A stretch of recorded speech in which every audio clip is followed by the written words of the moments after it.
Welcome to the JP8 report, episode 465.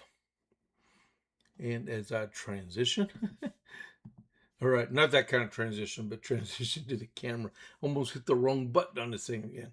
All right, I'm not perfect. Like I said, I'm a one-man band. And let's see, I left the volume up.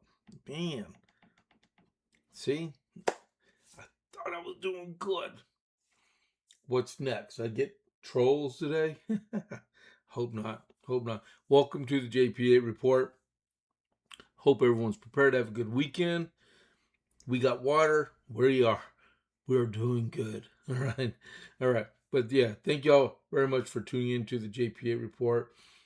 Click that follow button, please. I would appreciate it. The way you get to the follow button is you click on the bell, or like I saw someone on a podcast the other day on Rumble and said, ding that bell. And I'm like, what?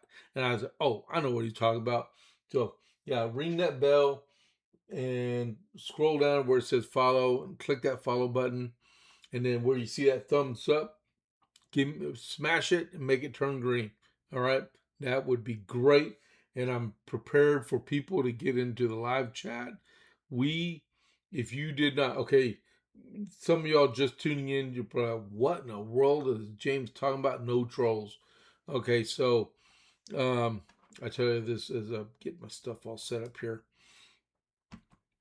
So yesterday, I don't even know the name of the troll, but so in the middle of the podcast, I think it was about halfway through it, or maybe a little bit more than halfway. So if you go back and look at yesterday's podcast for the JP8 report, there was some guy started trolling my podcast, and it wouldn't stop. It was unrelenting, and then all I said is like, "Hey, I'm gonna put an American flag in the podcast and let's drown this guy out." And my buddies, two of which I didn't even know were online listening, because they didn't chime in on the chat room. They just started inundating with American flags, and they flooded that troll out, which made my day. I've never seen something like that before.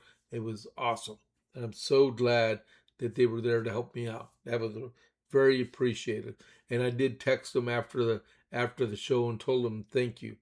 Um, the day's Friday, and then about 8:50, I'm signing off. I'll go ahead and do the raid to the Dan Bongino show, because Fridays I go eat breakfast with some other people here in Copper's Cove. So we start at 9. So I sign off about 10 minutes till, so we can get down the hill to get over to Lil Tex is the name of the restaurant. All right. So, and also Sunday is the Freedom 250 Formula One Grand Prix on the streets of Washington, D.C. It's a street race. It's not on a track. So this is in conjunction with America 250. All right. So talking about America 250, I have a letter from George Washington to John Hancock. It's only 2 paragraphs today. So be prepared. Yep, there we go. All right. So, sir, I do myself the honor to transmit to Congress a copy of a letter I received yesterday evening by express from General Livingston. Also accompanies the 3 reports from Colonel Hand.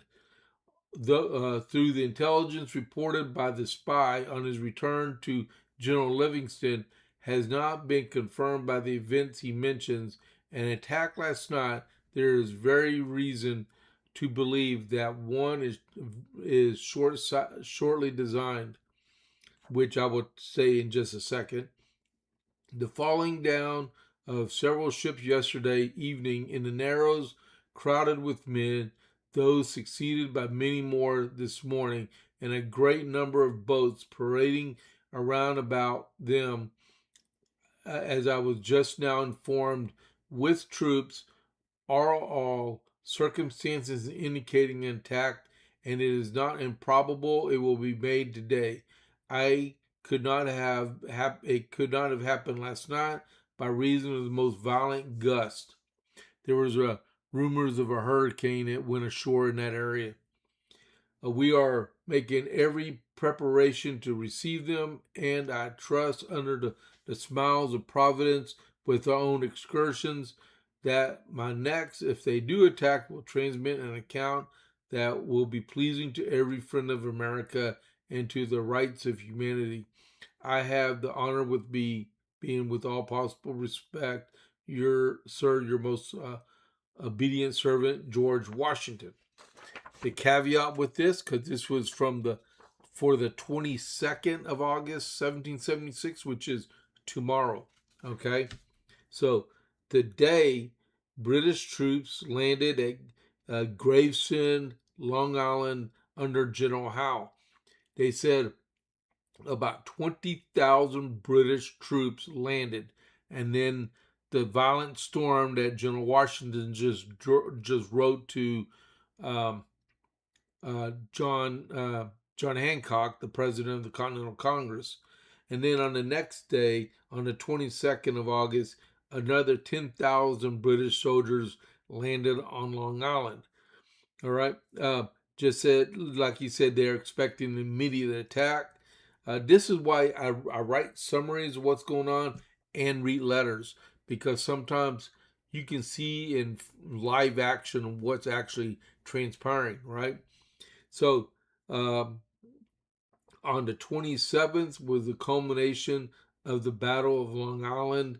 So that's 5 days from now, 5.5 days from now. They had to evac Long Island because General Washington made a mistake in having the majority of his army bivouacked on Manhattan instead of on Long Island. And so it gave the British a chance to make a stronghold on the Long Island and push inward. All right. And if you remember, New York City was the last land that was returned back to the United States after the end of the Civil War, after the Treaty of Paris, right? So when they occupied it now, which would be 7 days from now, it stayed in occupation for 7 more years. All right. So that's your America 250 for 1776 for August 21st and August 22nd. The armament shop. That's why we have our Second Amendment.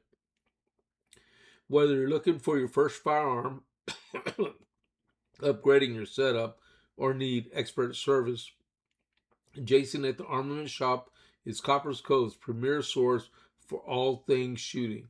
Browse our wide selection of pistols, rifles, and shotguns backed by top-tier gunsmithing for repairs, along with reloading supplies and professional cleaning to keep your firearm in peak condition. Need a transfer? We make FFL transfers fast, easy, and affordable. Need your CHL? Jason can handle those classes. He has over 3 decades of experience. Visit the Armament Shop today at 115A West Avenue D in Coppers Cove, or call or text 254-560-2023, or visit www.armamentshop.com. That's www.armamentshop.com. The Armament Shop. Your safety, our priority. All right. So, here we go. The Iran update. So, it was disclosed yesterday that Iranian weapons are still being used in Ukraine and in Israel, right? Or they're being used against Ukraine and Israel. The USS Washington officially replaced the USS Lincoln. The Lincoln is on its way to its home port in San Diego, California. It'll probably be there in like another week and a half. So they won't see any land for a while. The president said that a deal is difficult with Iran due to the massive loss of leaders, many of Iranian leaders. The price of oil is up. Per President Trump, Iran is only weeks away from a nuclear weapon back in February. That's why all this started. And they cannot possess a nuclear weapon because Iran will only possess a nuclear weapon for maybe a week, and then they will automatically use it against Israel or find a way to use it against us or one of our interests. First Israel, then us. France and Saudi Arabia spoke about Mideast concerns yesterday. U.S. Treasury Secretary Scott Bessent said sanctions are in place against the Hezbollah money network. And the country Yemen, the government of Yemen, um, carried out 81 operations within 24 hours against Houthi targets and killed many of their leaders, which is good. Dow Jones yesterday fell 703.84 points. It closed at 52,759.21. The West Texas Intermediate about an hour ago was at $86.83 a barrel. Brent crude oil was at $93.78 a barrel. All right, that is your Iran update for the day. My announcements tomorrow. The sun will come up tomorrow. Now, Coryell County Republican Women is going to have the third annual Boots and Bling at the Texas Station Event Center. It starts at 6 p.m. tomorrow night. Fajita plate will be provided by El Tapatio. There's going to be a country band there called the Texas Connection. Steve Munisheri is the keynote speaker, and there will be an auction. They will have a Henry firearm. They'll have an AR-15 also, and a bunch of other stuff. Welcome to come. You can still get some tickets, and I'll tell you in just a second, okay? Next announcement is for the 27th of August, next Thursday, Pints and Politics in Gatesville. It's located at the Ranchers Steakhouse at 6 p.m. It's at the corner of 84 and 36 in Gatesville, FM 84 and State Highway 36. Next announcement is Coryell County Republican Party will, on the 29th of August, have our Patriot Range Day at the Holly Gun Range, August 29th, from 10 a.m. to 5 p.m. The cost is $20. Bring your weapon and your ammo. If you run out of ammo, you need more, the armament shop will be on site and will sell you more ammo. And they are bringing some special weapons out. And then if you get too hot, we do have the cottage rented also, so you can go inside and cool down.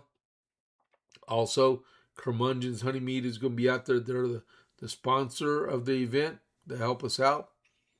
But you can't drink and fire. You either got to fire, then drink, or just drink, or don't drink and just fire. I'm in the latter category. All I'm going to do is fire because I don't drink.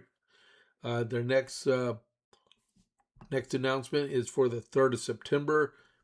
Pints and Politics, 6 p.m. in Belton at the Dead Fish Grill. It's at 2207 Lake Road in Belton, Texas. It starts at 6, all right? And for my last announcement, it's a little bit over a month away now. The 26th of September is the Coryell County Republican Party Fish Fry at the Texas Station Event Center. It also starts at 6 p.m. Or we're going to have catfish. Go figure, right? And we're going to have some auction stuff. We're going to have 2 keynote speakers.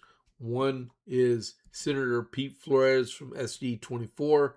The other is the chair of the Republican Party of Texas, Miss Dorinda Randall. And she and him will both be speaking, okay? So, tickets at the Boots and Bling. I was told you can still buy some if you want. If you go back to the description of the podcast, you'll see Boots and Bling. It's a little short link. Click on it. You can buy your tickets.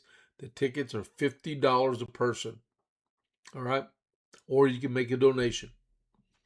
And then if you want to buy tickets for the fish fry are $35 a person or $60 for a couple. And you can buy it on that description in the on that link in the description of the podcast. Just look for it. It says CCRP. I think it says that. Yeah, CCRP tickets, fish fry. You'll see like 5 lines of a hyperlink. Click on that. It'll take you to the site where you can buy your tickets. All right. So we got all that done. Let me get set for the next. There we go. All right. So now for the rest of the JP8 report. We're getting through with 8:15. I got 35 minutes to get through this. Ain't gonna happen, but I'm gonna do my best. All righty. So compare and contrast. So I got one article about this one preacher, Lorenzo Sewell in Dearborn, Michigan, about some of the stuff he was talking about, and this one other person that evangelizes. And then there's also how the Muslims also react also, and you can see the difference between the two. All right. So first one. At a town hall meeting in Dearborn, Michigan, erupted into a flashpoint over the influence of Muslim culture in American civic life Tuesday as the pastor of a local church accused the town of operating under Sharia law. America, we have lost this city. This is a city that is no longer under American laws. We are up under Sharia law. We will not have it anymore. Lorenzo Sewell, the pastor of 180 Church, said. He went on, enough is enough. The outburst, which came amid a series of other anti-Islam protests in Dearborn, vocalizes fears that Muslim populations in Michigan are working to bring their communities more in line with their religious worldview. Views Sewell believes are at odds with the vast majority of the country. He said, "You are only 1% of this nation. We are not a nation of Muslims," Sewell said.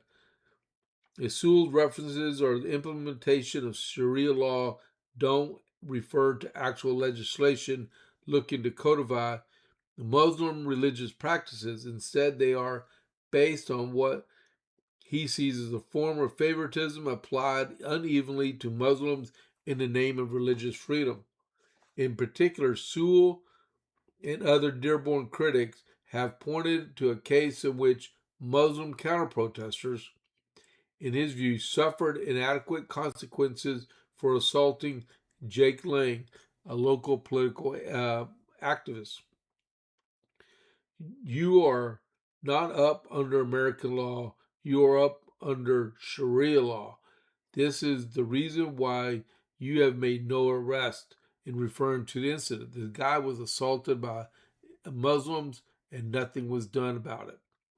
Lang, the activist, is no stranger to brush with the Muslim community in Dearborn. He frames himself as a faith-based champion of American culture. In one video posted to X, Lang conducts baptisms while wearing military-style garb and a bulletproof chest plate, an outfit he dons in a lot of his online content. People do stuff online on camera, like I'm on camera, right? And I wear patriotic stuff a lot, right? But this guy's acting like a missionary baptizing people dressed in militaristic garb. I mean, y'all may say, well, he's exercising his free religion. He is, right? But I was taught as a Christian, don't do anything that will cause another Christian to sin. All right? It's easy. So what they say is turn the other cheek and stuff like that. You got to read the whole verses to go along with stuff like that. But you don't conduct yourself. We do have that First Amendment right to religion, but the Bible teaches us to not force feed our faith in other people. It's our job to witness, our job to evangelize, but God put it inside of our beings to make a choice whether to follow Him or not, right? Well, the Muslims don't believe that, okay? The ones that are very well versed in their religion don't believe in that. And I'm not saying like this Jake Lang is an angel, because we're not. We're all fallen beings, okay? Um, but in contrast to that, right? In contrast to that, you have where Abdul El Sayed, he won the primary a couple weeks ago in Michigan. And he's running for the Senate. He's running against Mike Rogers, right? We all know that Abdul El Sayed is a devout Muslim. What you don't do as a candidate for public office is be extreme. So, what does El Sayed does? He registered to be able to speak at an Islamic conference. That's pretty good, right? Hey, I'm gonna go hang out with fellow Muslims and talk about stuff, right? It's about the company you keep, right? So if you want to make it sound, well, Mr. Lang, he was bad. Mr. Sewell, he was almost as bad. But check this out. Yeah, from Fox News, right? Michigan Democrat Senate nominee Abdul Syed oh, if you're listening today, drop an American flag. Okay. Rob, man, I hope Evie's feeling better, man. I'm going to drop an American flag just like he asked. There we go. There's my American flag. All right. Michigan. And hey, Rob, he's a preacher. He understands. There's a certain way you act as a preacher, right? And to represent the Christian community, okay? It's all how you act because your faith is in your heart. So, Mr. Al Sayed, he's slated to speak at the Islamic Society of North America annual convention over Labor Day weekend. Joining the speaking roster includes Muslim religious leaders with histories of controversial remarks. Among the most controversial figures attending to the ISNA convention is cleric Bakir Berry, who prayed for Mujahideen in Palestine and Lebanon using a term commonly associated with Islamic fighters. He asked God to grant them a mighty victory against Israel. That's what he's praying for, right? The Islamic Institute of America head Hassan Kazwini is also attending and appealed to God to grant victory over our brothers in Iran, a U.S. designated state sponsor of terrorism. Also appearing at the conference is Texas, that's where I live, Imam Kasir Qadi, who previously made the remarks denying the Holocaust and he later repudiated. Sinjar Wahidi, or whatever his name is, who also was named as a possible co-conspirator in the 1993 World Trade Center terrorist case, but was never charged and is scheduled to speak. Okay, Mr. Berry, right? He said, "We pray to Allah to save our people in South Lebanon and the evil of these Zionists, to support the Muslims in the Mujahideen of his path, okay, in the east and the west, especially our Mujahideen in Palestine, Lebanon, and everywhere."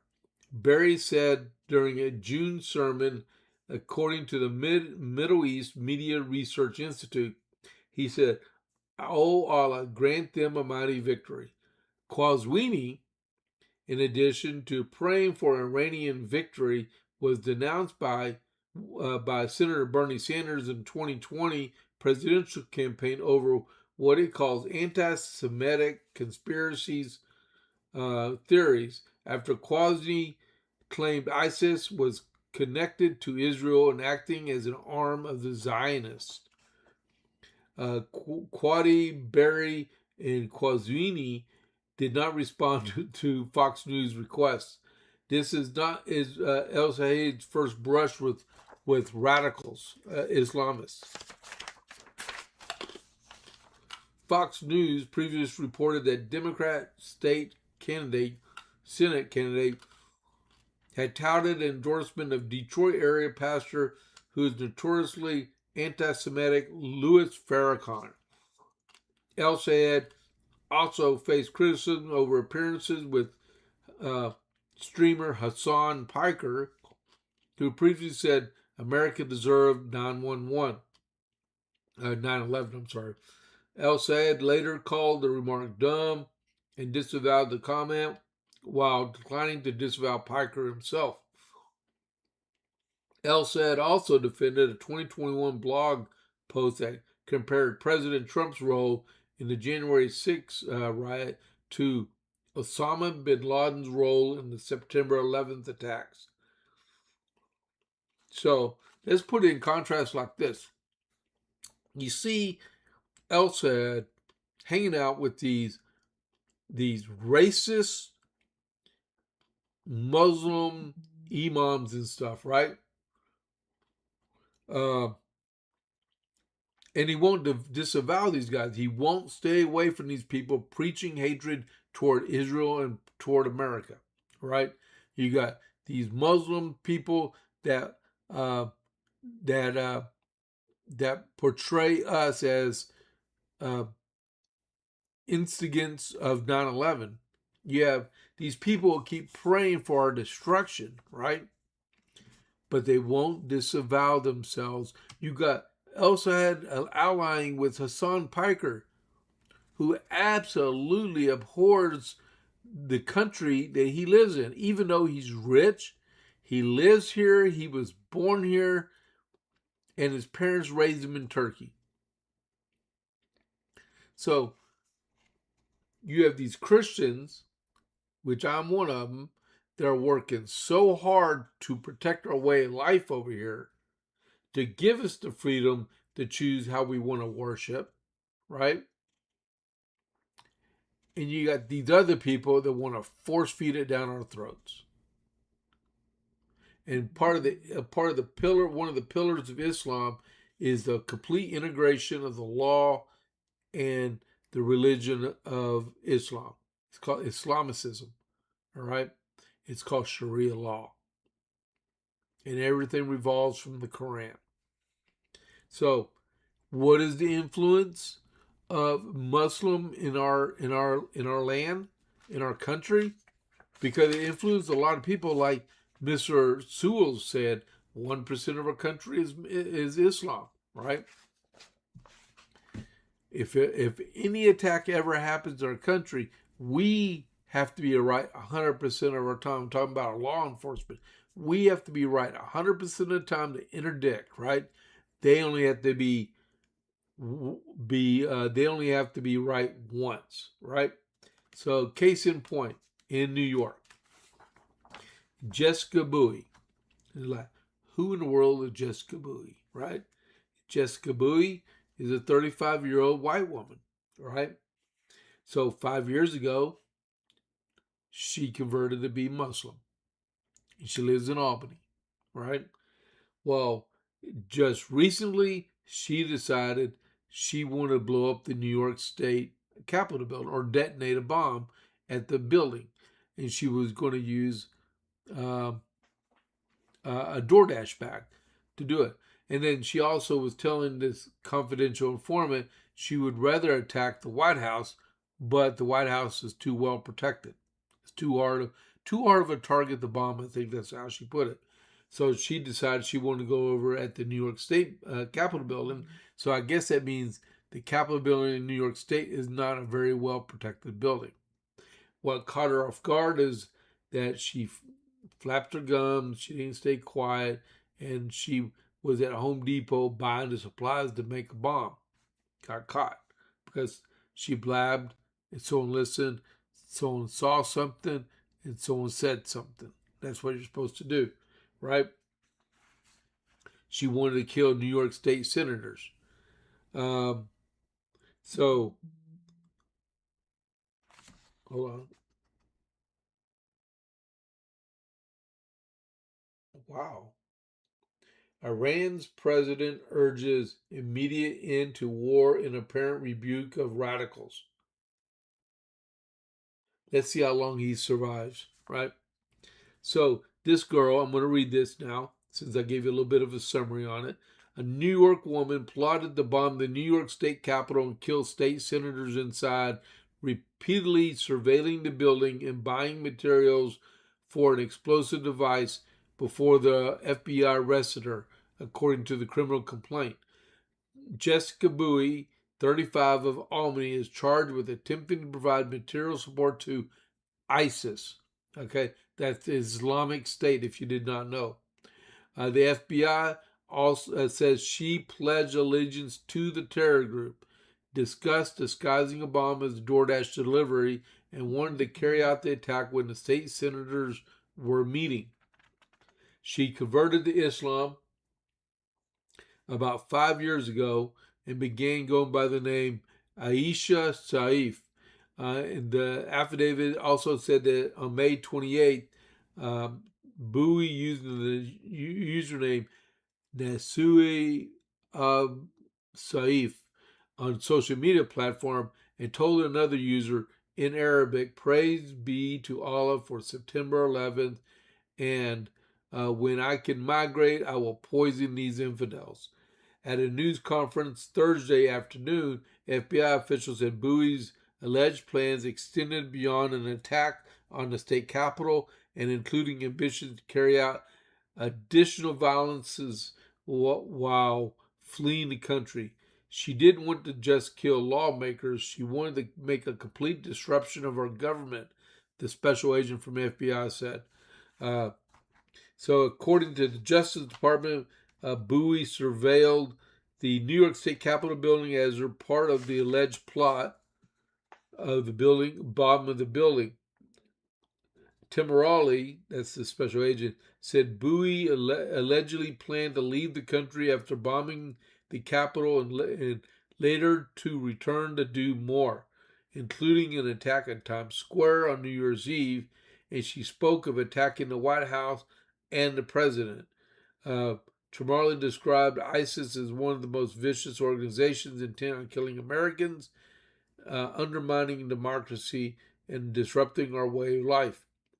We're moving more decisively than ever to identify, locate, and arrest criminals before they carry out alleged plots.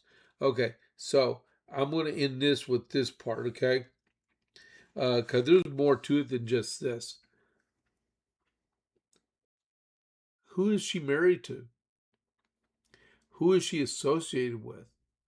Because if you know anything about being Muslim women don't do anything alone, especially ones that are covered in an abaya. So you're telling me that she's running around in an abaya with no husband.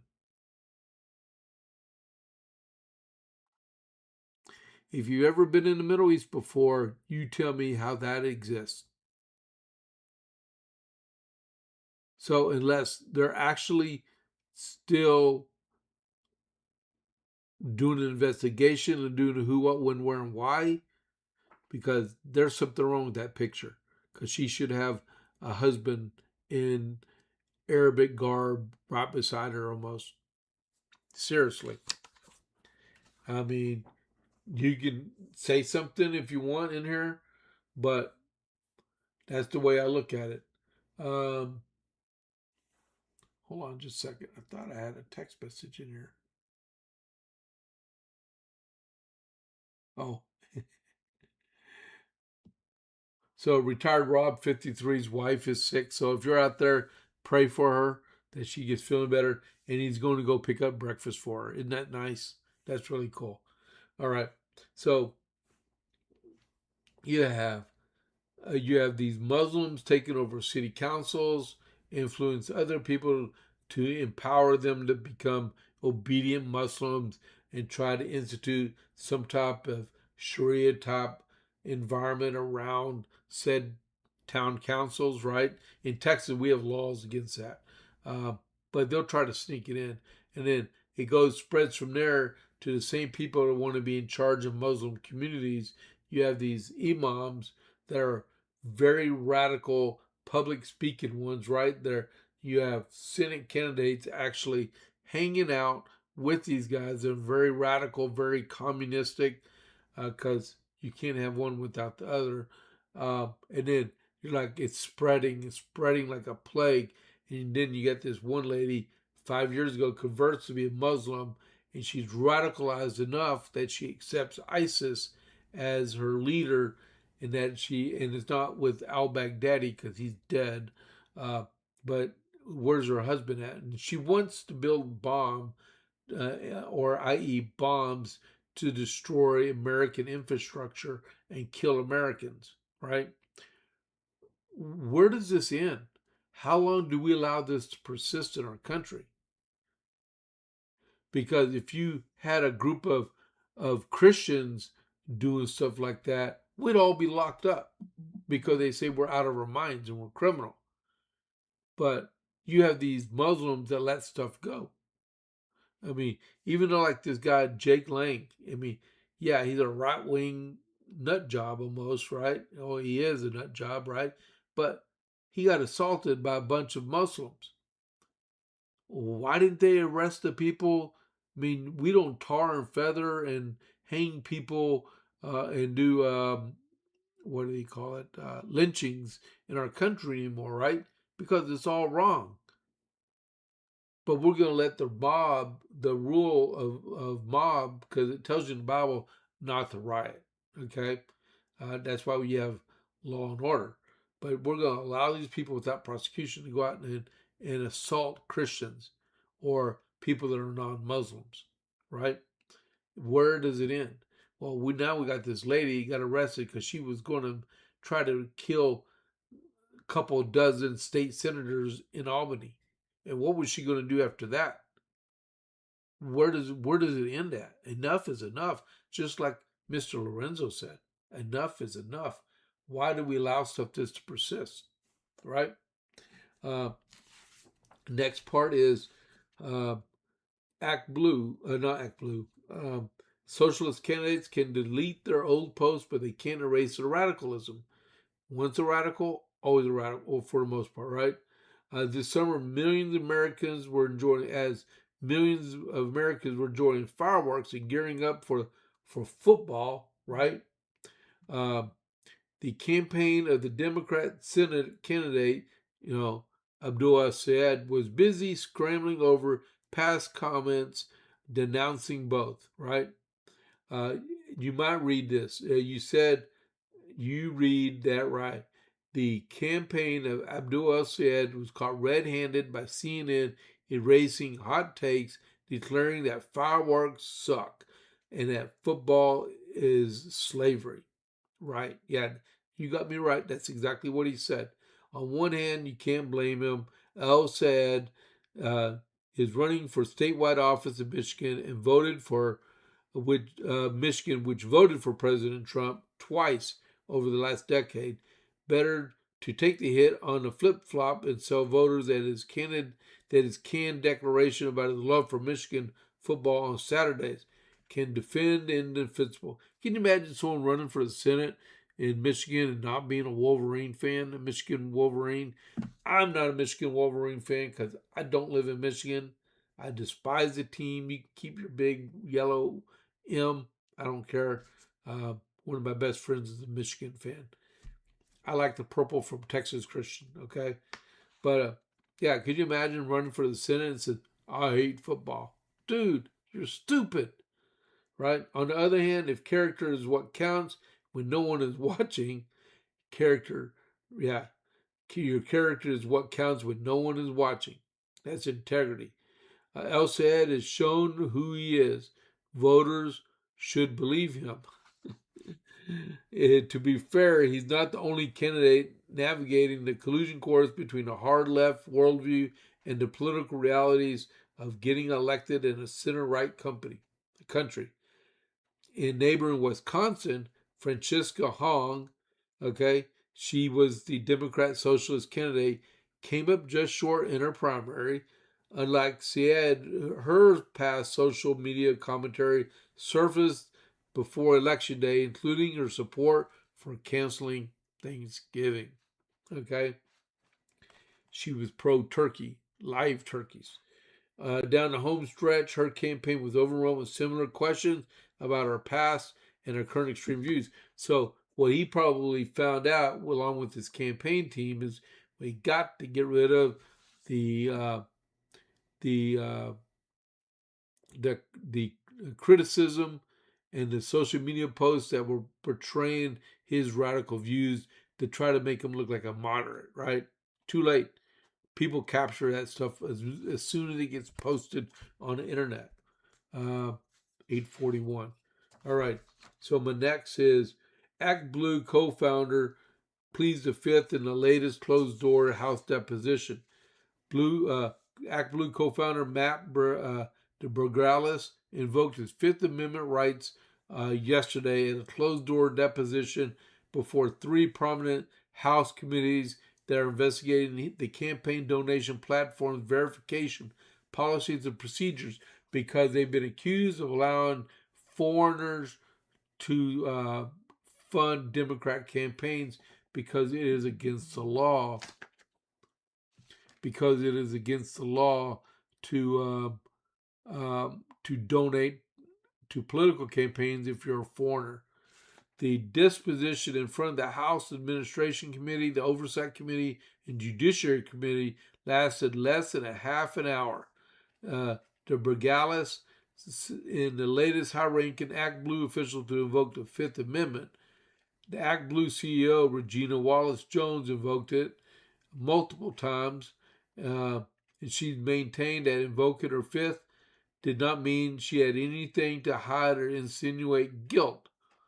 The investigation centers on how the company vets foreign donations and whether it weakened its fraud protections during the 2024 election. A report released by committees last year claimed the company's staff and executives were aware of both foreign and domestic fraudulent actors who were exploiting the platform did not take the threat seriously. But she won't explain herself.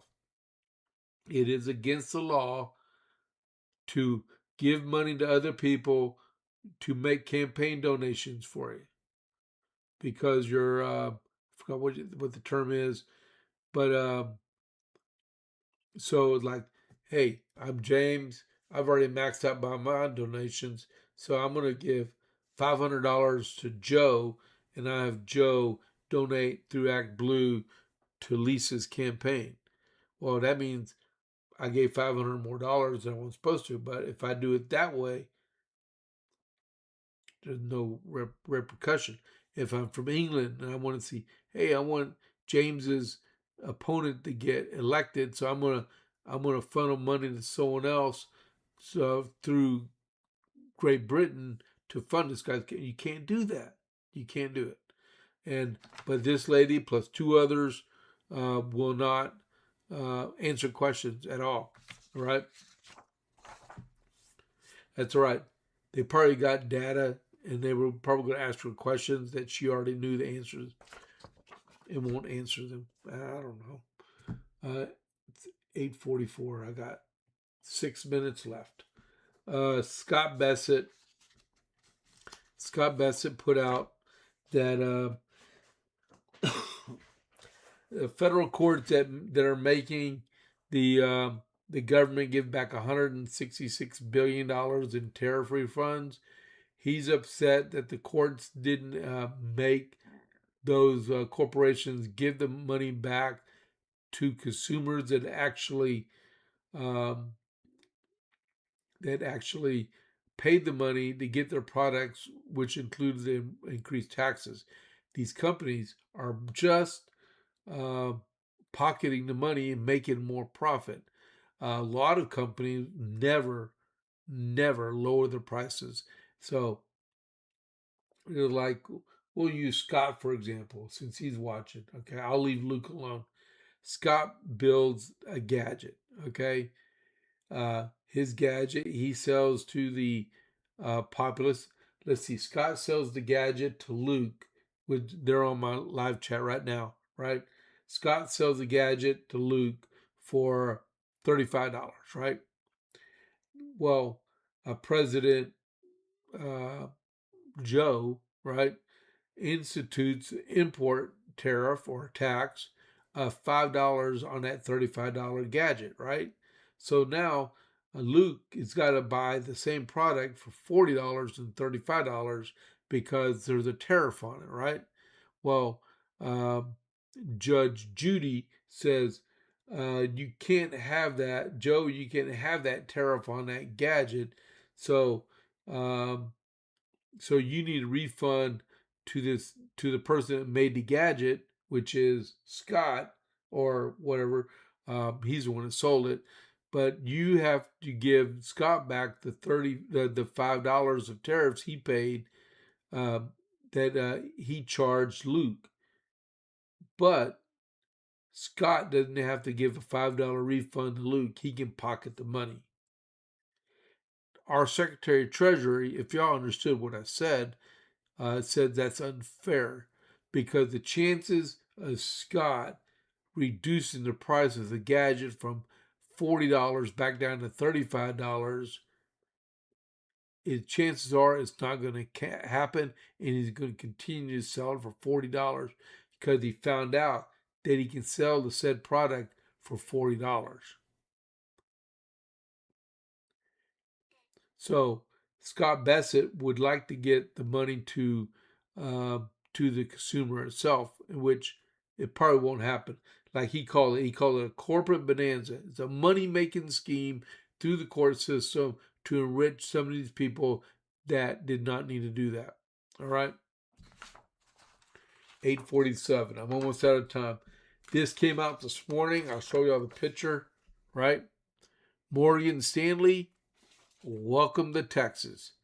They're going to build a skyscraper in Dallas.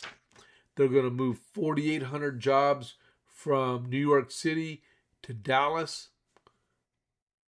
Buy each one of them a cowboy hat. Tell them, like, y'all are Republicans now, vote Republican, and welcome to Texas. So, um, the CEO of Morgan Stanley says this is a wake up call to the powers that be inside of New York City because New York City is being abandoned by the people that pay taxes. All right. But welcome to Texas, Morgan Stanley. You will enjoy it. 3848. Oh my goodness. Retirement fund. Scott's great said he's keeping that extra $5 from that gadget he made from Luke and he's going to put it into our retirement fund. Very, very funny. So next time you come to Texas, Scott, I want to introduce you to Luke so you can explain to why he spent $40 on something that you were charging 35 and you're contributing to your retirement fund. All right. And if the powers that be, you know that $35 should have been 1.66 as normal gross profit margin on a product. So that $35, chop it in half, it'd be uh, $17.50, 1.66. So approximately $20 to make and sell. So you already making about $15 profit, and you just pocketed another $15 to go on top of that. I know my money. All right. So, hey, I'm out of time. So more economic education in a future agenda of the JP8 report. All right. Hey, I hope everybody has a great weekend. I'm signing off. I'm going to go ahead and raid over to Dan Bongino. I got to take off for Little Tex. I hope everybody has a great weekend. I had a whole bunch of stuff I didn't cover. I might try to do this on Monday too. All right. So, y'all have a great morning. I'm going to go to my in slide. I hope y'all all have a great day. Luke, I'll see you at church on Sunday, okay? So this is James Pierce with the JP8 report. I will catch you on the flip side. I'm out as soon as the raid goes through. And there it goes. All right. So I'm out of here. Y'all take it easy. Bye.